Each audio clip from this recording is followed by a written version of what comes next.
So I'm sorry that I look like a little bit of a bum today. I am feeling extremely shitty. Anyway, I wanted to come on here to talk about something that I think is a common misconception when it comes to spirituality, and that is about the ego.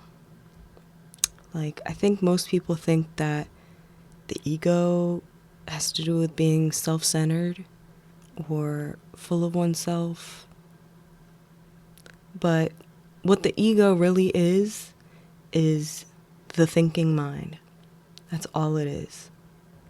The thinking mind. These thoughts can be positive, they can be negative, but what spirituality is really about is placing distance between the self and the thinking mind. Seeing what remains when you get some space from the thinking mind.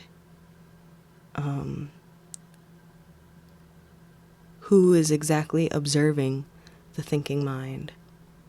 And this is why meditation is really helpful. I would say it's probably the number one practice.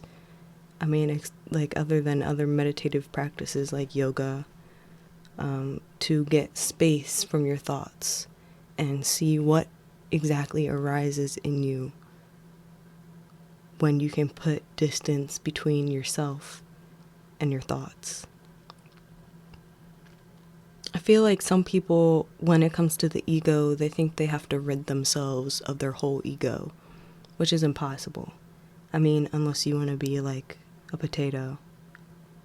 But the ego plays a very essential function.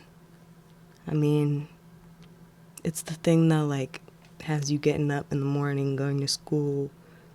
It's the thing that has you contemplating suicide and making dinner. It is literally just the thinking mind. So you can imagine like how essential that really is. All of your thoughts, I mean, they each have their place. But I think the goal is not to get rid of the ego, but to become more aware of it and notice exactly when it is helpful and when it might not be helpful, and to be able to recognize it in those unhelpful times and take on a new perspective.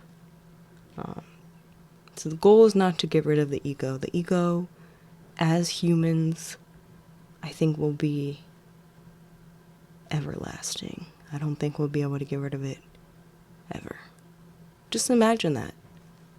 But it can bring us a lot of strife. So, yeah.